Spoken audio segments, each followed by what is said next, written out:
చాలునా గర్భఫలమైన నా జ్యేష్ఠ పుత్రుని నీకిచ్చిన చాలునా గర్భఫలమైన నా జ్యేష్ఠ పుత్రుని నీకిచ్చిన చాలునా ఏడాది దూడలనా వేలాది పొటేళ్ళనా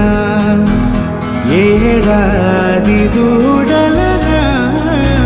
వేలాది పొటేళ్ళనా నీవు చేసిన ఉపకారములకు నేనేమి చెల్లింతును